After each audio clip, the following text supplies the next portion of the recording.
দেশের জনগণ এই বেআইনি সরকারের, এই অবৈধ সরকারের, জনসম্মতিহীন সরকারের কোন নিষেধাজ্ঞা মানে না। ইতিমধ্যে হরতালের কর্মসূচি দিয়েছি।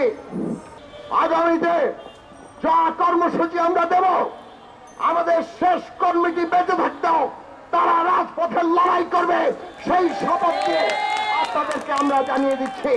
বাংলাদেশের জনগণ 7 তারিখের ভোট বয়কট করার মধ্য দিয়ে এই ভোটের তথাকথিত তামাশার প্রহসনের মঞ্চ, তার যে নাটক, তার বিরুদ্ধে প্রতিরোধ করে তুলবে এবং বাংলাদেশে এই সরকারের বিদায় দিয়ে অন্তর্বর্তীকালীন নিরপেক্ষ সরকারের অধীনে সুষ্ঠু অংশগ্রহণমূলক নির্বাচনের ব্যবস্থা করবে এবং বাংলাদেশে আর জনগণের ভোট নিয়ে যাতে কেউ ছেলেমেনি খেলতে না পারে, এই রাষ্ট্রকে সংস্কার করে একে একটি গণতান্ত্রিক রাষ্ট্রে পরিণত করার লড়াইয়ে গণতন্ত্র মঞ্চ নেতৃত্ব দিবে। সেই লড়াই শক্তিশালী করুন। জনতার বিজয় অনিবার্য। কোন দমন পীড়ন ইতিহাসে জনগণের বিজয়কে রুখতে পারে নাই, আজকে এই সরকারও পারবে না। আপনারা ঐক্যবদ্ধ হলে এই পায়ের তলায় মাটি নাই সরকার, গণবিরোধী সরকার কত দ্রুত ধসে পড়বে সেই ইতিহাস আমরা দেখার অপেক্ষায়। নির্বাচন কমিশনের একটা পরিপত্রের অজুহাতে স্বরাষ্ট্র মন্ত্রণালয় তারা নির্বাচনকে বাধাগ্রস্ত করে, ভোটদানে মানুষকে অনুৎসাহিত করে, এরকম কোন সভা সমাবেশের বিরুদ্ধে তারা একটা নিষেধাজ্ঞা তারা জারি করেছেন। আমরা পরিষ্কার করে বলেছি এই নিষেধাজ্ঞাটা বেআইনি একটা নিষেধাজ্ঞা, এটা সংবিধান বিরোধী একটা নিষেধাজ্ঞা। প্রজাতন্ত্রের যে কোনো নাগরিকেরা তাদের ভোটের পক্ষে প্রচার চালানোর যেমন সুযোগ আছে,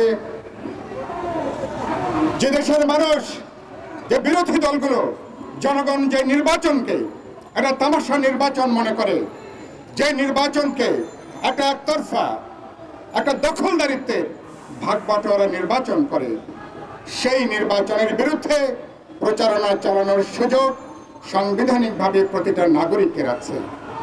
ফলে আজকে বিরোধী দল আমরা যে বক্তব্য, আমাদের যে সমাবেশ শান্তিপূর্ণভাবে যে কোনো নাগরিকের, যে কোনো দলের বাংলাদেশের রাজনৈতিক ভূখণ্ডের মধ্যে সভা সমাবেশ করার গণতান্ত্রিক এবং সাংবিধানিক এখতিয়ার রয়েছে।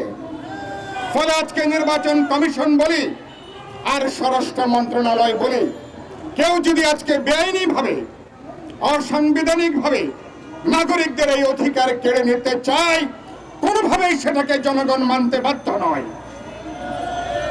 কেউ যদি নাগরিকদের এই অধিকারকে হরণ করে, কোনোভাবেই রাজপথের বিরোধী দল, সমগ্র জনগণ কোনোভাবেই এই ধরনের নিষেধাজ্ঞাকে আমলে নেবার কোনো সুযোগ নাই। স্বরাষ্ট্র মন্ত্রণালয়কে বলতে চাই, গোয়েন্দা বাহিনীর লোকজন যদি এখানে থেকে থাকেন, মঞ্চের বার্তাটা তার কাছে পৌঁছায় দেবেন। বার্তাটা কি? আপনারা একটা বেআইনি নিষেধাজ্ঞা দিয়েছেন, অন্যায় নিষেধাজ্ঞা দিয়েছেন, অসাংবিধানিক নিষেধাজ্ঞা দিয়েছেন। ফলে আজকে আপনারা আইনের কথা বলে প্রতিনিয়ত বেআইনি কাজ করবেন, বাংলাদেশের মানুষ কোনোভাবেই এটাকে আর বরদাস্ত করবে না। সেজন্য আমরা রাজপথে আছি।